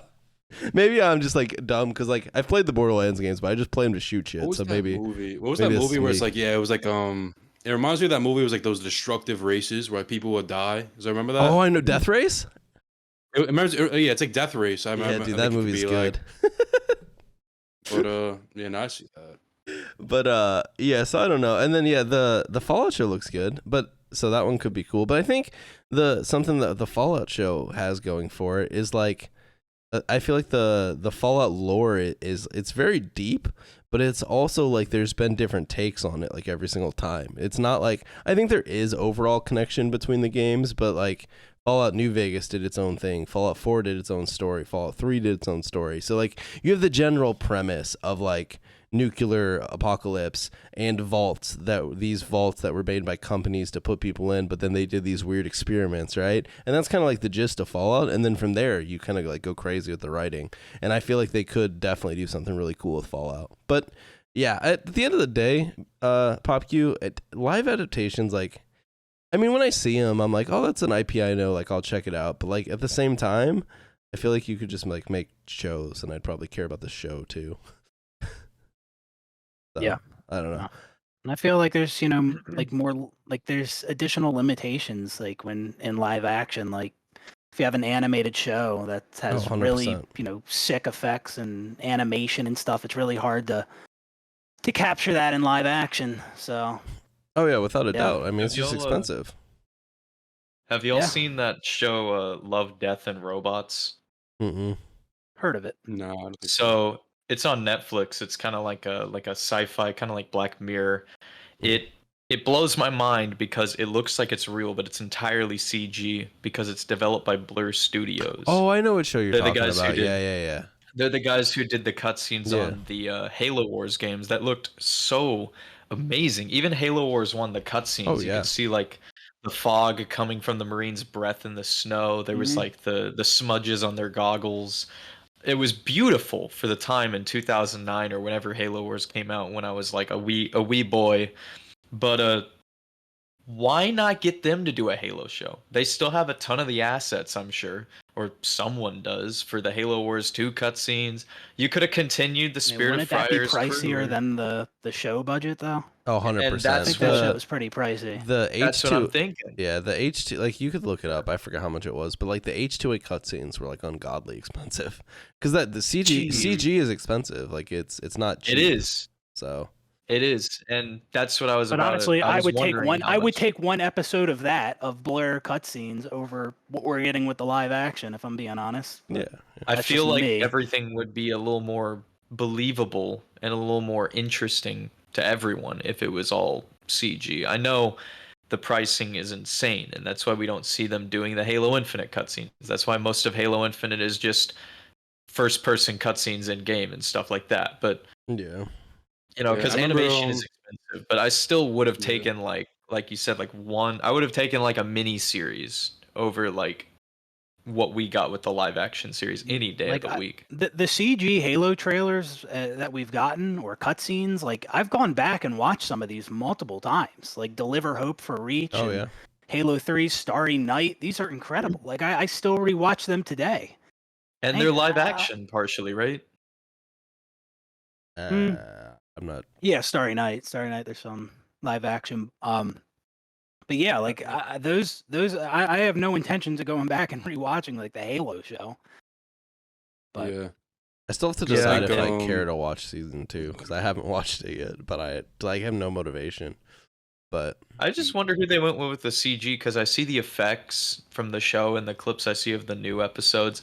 I see like them limp-wristedly firing weapons. Nothing feels emotional. Nothing has weight. Like the actors aren't recoiling from the weapons they're firing.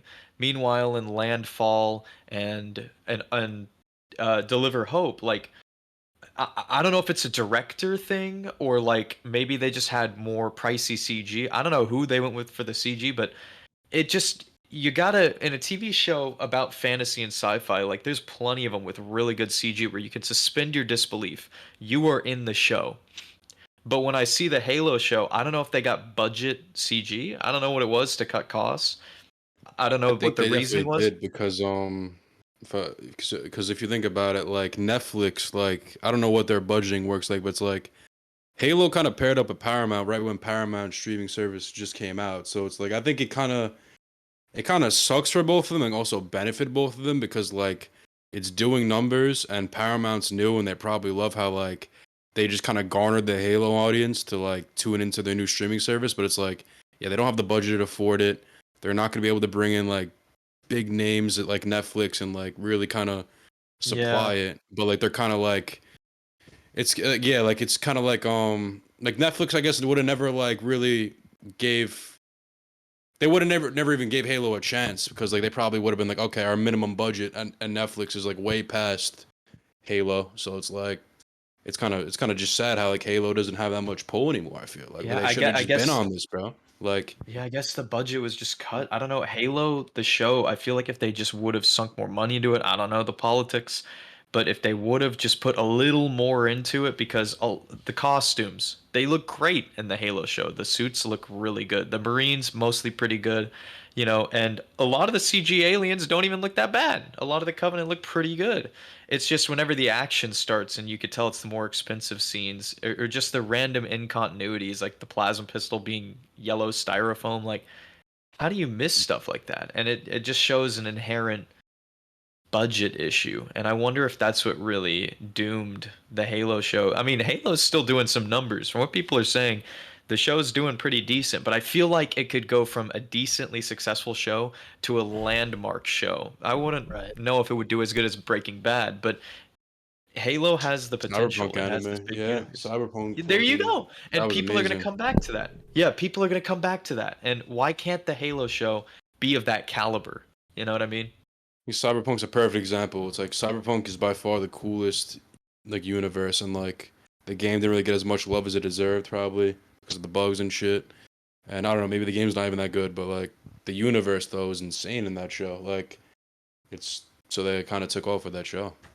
Yeah, the anime is really good. I really enjoyed it, but yeah, I don't know. At the end of the day, though, I don't think it's just budget for the TV show because the writing is also pretty dog. So unless they That wanna is spend true. more money on Maybe better they- writers, Yeah, So, maybe I they don't know. needed some better writing crew They because needed none of a- the lines really stick. Yeah, You know? they need a lot of things, but all right. Why don't we do one more topic and then we'll kind of head out. All right, BHB, I picked this one just for you. Okay, so lately, Hey, it started doing the rounds on good old Halo Twitter again, and that's basically our Rebs or whatever did some like report on MCC, and long story short, because I don't remember what his whole video said, but like basically it was that development has ended for MCC, and it's basically like because 343 didn't have a way to monetize it, and they had tested it with the Spartan points, but there was such bad backlash that they scrapped it and then just kind of moved on from MCC. So as an MCC fan for life, BHB, how do you feel about that? This is not the topic I thought you were going to bring up, but Is no, there a different one? I- We can bring up the other. I There's don't- something else, but no, I do want to talk about this because I made a video on this. I remember when they 343 first thrown that idea out there about purchasable Spartan points in MCC, and there was a ton of backlash, people saying, "Oh no, we don't want microtransactions." But like, this is one of the most innocent forms of microtransactions that you could implement in a game. And I was saying, like, this could, whether or not MCC continues to receive support in the future could hinge on this decision to implement purchasable Spartan points. So I was saying, like, I think they should do it. I think there's a greater chance that they will continue to support the game with some form of monetization in the game. And again, it's not like pay to win shit. It's not loot boxes. It's not even skins. It's purchasable Spartan points that you can earn in game that they were going to retroactively reward people for past ranks when they implemented that change. And tons of people already have a bunch of Spartan points. Yeah. It was just it was just such an innocent form of microtransactions. And if that meant continued support for MCC, I would have taken that. But so many people pushed back on it. And I wonder if it would have been different if 343 actually like made that clear that, if we don't do this, we're ending support. But I don't know. I think what tilts me most about it is the people that threw a fit are people that don't play the game. Like when they were talking about Spartan points and they were talking about the shitty ugly armor, or like when they added the armor, right? And you had like all these people throwing a fit on Twitter, and it's like it's ruining their classic Halo 3 experience. It's like, brother, you don't play fucking Halo 3 anymore. Like, yeah, you launch it up once a month for nostalgia, but like some of us at that time were still playing Halo 3 on a regular basis. Mr. PopQ over here still launches it up every week. Like, there are still people that would like to play Halo 3 like regularly, but at the end of the day, man, the game came out in fucking 2007. You need some new shit, otherwise it gets old. Like, you can Also, only can't play. you turn it off? Yeah, Yeah, they you can literally turn the put in a skins off, toggle. so there's also that if you don't want to see that. And there were some people about this topic were saying, "Oh, well, it's good. You don't understand. You can't trust 343. It's going to start out as purchasable Spartan points, but once we allow that, then they're going to take it even further." Well, they don't need us to allow anything. They can do whatever the fuck they want. Like, it's who cares? And I, Like, and I it's don't not. think and And MCC's and not when that it comes to- monetizable. And when it comes to not trusting 343 with microtransactions, I mean, I feel like that's one of the things where you could trust them more than other developers. I mean, look what they did at the time. At the time with Infinite, they had reduced prices for some of the items in the store, and their prices weren't even that high compared to what other games are doing. So, if there's anyone that you can trust with monetization, it would be 343 over a lot of other big devs. Yeah, and that's completely true. Like, as much as I'd love to rag on like how Infinite, messed up and all that, one, I still enjoyed the hell out of the game. I got a lot of enjoyment. Sure, it was kind of painful and irritating and crashed a lot, but when everyone was complaining about the microtransactions, one thing that my friends and I were saying is, dude, at least, yeah, sure, in an ideal world, we live in a peaceful existence where the game has no microtransactions, yada yada yada. But like if you look at Fortnite and you look at Call of Duty, like the prices on those microtransactions compared to Halo, even Yeah. now with the price hikes, which are absurd, I would never pay that. Still, insane savings in this game comparatively. Right. Yeah. So it's a damn shame. Like if that is truly the reason that MCC is not going to get any more support or little support going forward is because people didn't want purchasable Spartan points. I mean, that is just pretty big L in my eyes. MCC is like a little pop-up shop. Like you can't even monetize that. Like how would it ruin? Like you can't even. I mean, I don't know. I guess you could ruin like a small shop, but like I don't think they would have done. Yeah. I mean, there is like, if you look back at like the COD 4 remastered that added in like different weapons and skins and stuff. I mean, They have loot boxes, right? yeah, I think they did. So like there is ways to ruin it, but like the stuff that they were talking about implementing, yeah, like PopQ said, was so fucking like so mundane. It was like you literally would gain a shit ton of these points just by playing the game, and now someone who doesn't play the game as much can just buy them and unlock the armor that's you can just unlock by playing the game. Literally, who cares? Like, play the game. Unlock the shit yourself. It wasn't like purchasable only armor. It wasn't like they weren't doing like crazy shit where they were adding in like, like loot boxes or anything like that. It was literally like the most mundane version of a microtransaction. But yeah, for whatever reason, it pissed people off. And I think part of the problem is 343 has such a bad rep. When they do anything, they get shit on. And then sometimes they deserve it. But like, I don't know. I don't know. I think sometimes it's pretty unfair. Sometimes, like they do.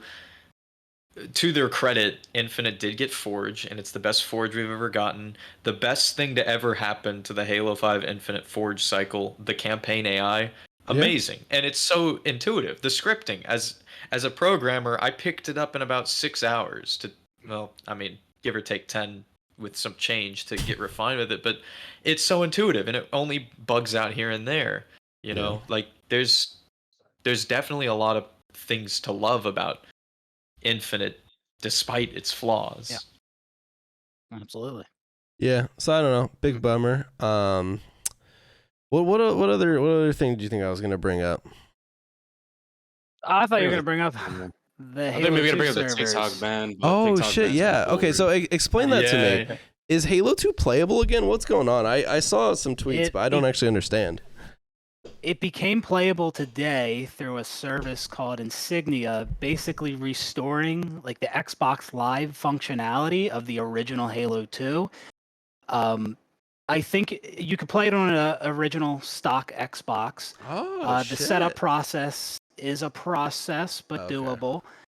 I wonder if you could play it on. I think it might work on an emulator as well, and I wonder if that might be easier to set up. I'm not too sure. I haven't looked into that. What emulator? But, emulates the- Halo 2. Well, Like original Xenia? Xbox, Oh, Zemu, I think it is. Zemu, okay, Original yeah. Xbox emulator. Dude. And so yeah, there's people playing right now. I think right now I'm looking at like the numbers per playlist. It's like under 100 players, and I'm just wondering if it's worth me going through the trouble of setting this up. If it's just going to be dead, because I mean, there's Yeah. multiple playlists here with 0 players in it, according to their website. But I thought this is really cool, restoring the original Halo 2 like online feature for OG Halo 2, because if you think about it, OG Halo 2 servers weren't even up for a full 6 years. It didn't even get 6 years. No, they which get is shut down crazy. fast. A game as revolutionary as Halo 2 didn't even get 6 years like online. That's insane. So, yeah, this is like the first time that people are actually able to experience like OG Halo 2 matchmaking since it got shut down. And I would love to go back and experience that. I mean, some people might say, well, why don't you just play MCC? Why settle for the lower frame rate and lower resolution? I mean, you do have the 1 to 50 ranking system. It's just you have the old lobbies, so some people might want to just do it for the experience. But for me, I've recognized that the older Halo games at that lower frame rate and on the older hardware do play significantly different than they do in MCC, where it is much easier to aim and you have the higher frame rate, mouse and keyboard support. So there is a reason for me to go back and check that out. I just don't know if there will be anybody playing by the time I finish setting it up. So yeah. I'm sure there will be quite a few purists. I guarantee you, there's going to be at least a handful. But, does the Project Cartographer crowd move to emulated OGH too? I don't know. Because there's some dudes that still play that because it's kind of more pure. But yeah, I don't know. But I mean, X-Link Kai exists, and true. People still chose Cartographer over that. But, System Link's a little bit different though, which is what X-Link is, right? Yeah, it is. It is. So. Yeah, I'm pretty sure. Yeah, this is like the actual like Xbox Live Halo 2. Yeah. But yeah, I just thought that's really cool that people are able to actually experience that again. Yeah, I might honestly try and set it up this weekend and see if I can get like some some Team Slayer games or something. Because I imagine that's probably like the most populated playlist. But all right, Semper wants us to touch on this, although BK didn't get on the podcast, so I think this is a poor time to bring it up. But do you guys think Halo CE holds up today? And then we're ending the pod. Yes, I was talking with some friends about this the other day. Like CE holds up remarkably well. Like, when I played the Classic Collection, the Battlefront games recently, yeah, the collection was busted, but I was just thinking about like the OG games that actually worked. Other game, and they came out in 2004 and 5, multiple years after CE. Like a lot of games from that time just feel so jank, like in comparison to a game like CE. CE still feels great today. So does Halo 2. A lot of all the old Halo games do. You think about like, I think Call of Duty 3 came out in, I forget what year. It was like 2003, No, I think it was COD 3? That would have been like 05 or 06, because COD 4 is 07. Okay, 05, yeah, okay. Yeah, 05 or 06, right. Multiple years after CE, and like CE just feels so much better than a game like Call of Duty 3. But yeah, I think it does hold up really well. I'd say as a CE purist, it definitely does. But I mean, like if it were to release today, let's say with like modern graphics and all that, I don't know if it'd be that big. It'd probably be like kind of like a sideshow because people are all about what's new and the trends, such as like Helldivers 2. Like there's just, Helldivers has like the live service.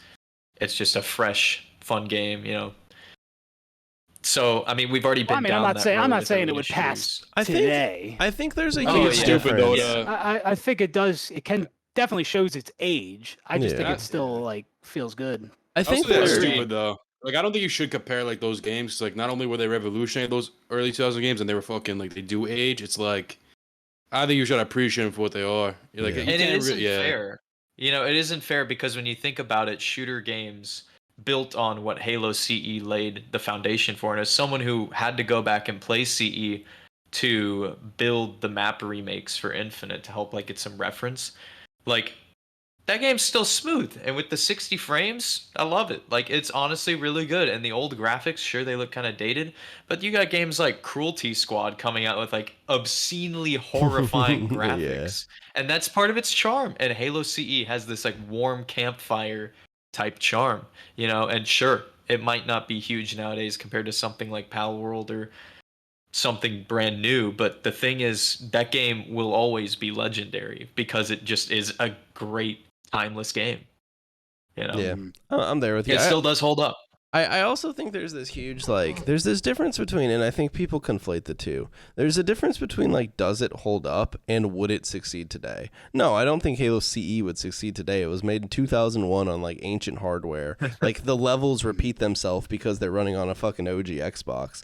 But like it's still like for what it is, like it's still a very playable video game today. Like you can if someone hasn't played Halo before, like there's franchises where you tell people to skip certain games because they age so badly. Like some of the OG Resident Evil games with like the old school like tank controls, you might tell a modern player like, yeah, just go ahead and skip that. But like if someone never had played Halo before, you'd say, yeah, play CE. Like maybe some of the levels get a little repetitive, the library sucks, but like the game is still pretty fun. But yeah, all What are right. you talking about? That's the best level in the game. That is no fucking the library sucks, dude. I recently played the original Gears and I like had totally forgot, but the Gears has like a level that's the library equivalent, dude. It must have just been an Xbox staple to have one game with dog shit enemies and just like fucking annoying ass like close quarters combat. And it had to be there to like bring down the rest of your video game. Like it was just a necessity. They needed a sideshow because if the game was too good, they need to nerf it for the competition, you know? Dude, when I recently played Gears, like, dude, the campaign for those old Gears games are so good. Like, man, I don't know. Are they really? I mean, yeah, I didn't play them much. I mean, the gameplay feels weird because it's like a cover shooter, but like, I don't know, they're fun. Pop Q, I'm sure you played them back in the day. How'd you feel about the Gears campaigns? I don't remember them. Good. All right. Well, I I'm all mean, alone. it's just been too long. I mean, I enjoyed them. I still play the Gears campaigns. You know, when we get Gears games. Yeah, fucking who knows? So I do enjoy them, but there are definitely they do get repetitive. Like when I'm playing them, like the encounters. Yeah. Sometimes it'll feel like like you walk a little bit, then you play a little bit of Horde, and then you go a little bit and play some more Play a little Horde. And, whack-a-mole. yeah. But all right. Well, let's close it out. So, all right, which dead Xbox franchise will be less dead in the future? Gears or Halo? Which one's making the comeback? Probably Halo. What a matchup! What a matchup! Yeah, I feel like Gears Gears is really cool, but like, yeah, I gotta give it to Halo still. I mean, Yeah, Halo I think Halo. has the pull from like 2007, 2004, and all that, you know? Yeah, I think Halo is like just because it's a multiplayer online shooter, kind of keeps it a little more. I feel like So is Gears, just no one plays it. yeah, the multiplayer with Gears just go hard. Yeah, I remember that. I played Horde mode as a kid too. Yeah, Horde was Horde, dude. Like not obviously like you can't do it now, but like a Gears fucking Helldivers game would have been sick. Like obviously people said that about like ODST, but all right. Well, I Yeah. appreciate Mr. Nikos and Relax coming back. I think it was pretty fun. We'll have to. You guys Thanks will for have to having What come about back. me? Definitely, yeah. Thank Fuck you. you. Man. You're here every time. Okay. What about me? You don't get a special. No, thanks. I'm not. I Thanks for being here, I guys. appreciate you showing up, Pop Q. But yeah, you guys will have to come back on Hell yeah. soon. I'll have to course. probably try and host the podcast on a more frequent basis. But yeah, all right. Well, I think that'll do it for this episode. Appreciate everyone for listening or watching. If you're watching live, obviously right now, I'll probably get the VOD up. I'm not gonna promise tomorrow because I have to fucking edit a whole ass video, and so I'm not gonna sit around waiting for Premiere to render the podcast. So it might be Sunday, but then the episode will be out. I'll start putting out clips again. Although if you were here, I guess you probably don't care about that. But that's the goal. Let me know what guests you guys want to see for future ones. Because I think that's, try and keep it a little fresh. Have different people come on every once in a while. But all right. Nikos, any closing words? What are you working on these days?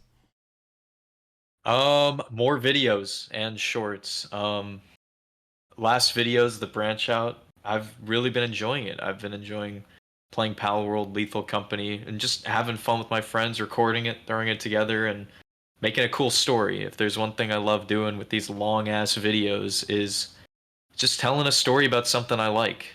So that's what I'm planning on doing, and that's what I'm gonna keep doing. Thanks for having us all on here. This was awesome. Yeah, for sure. Relaxed. What are you up to these days? I know every Friday I see you get drunk and stream, so that's like on my calendar. Yeah. But besides that, Count on that. Just like randomly getting drunk and streaming. Yeah, just having fun with YouTube. I try to just be me and whatever I want to talk about, whether it's like in real life stuff or gaming. So just having a good time with that. Yeah, that's about it. awesome. Pop Q, you actually put out some videos recently. Proud of you. I did. Going forward, I'm probably just going to continue writing my scripts for future videos that I never finish. Oh, perfect. So, That's yeah. ideal. Been there. That's actually Mhm. perfect. All right, well, that'll do it for the old pod. Appreciate everyone for watching. Yeah, check out. Actually, I don't know what I'm shilling here. So yeah. Anyways, thanks for watching. We'll see you guys all next time.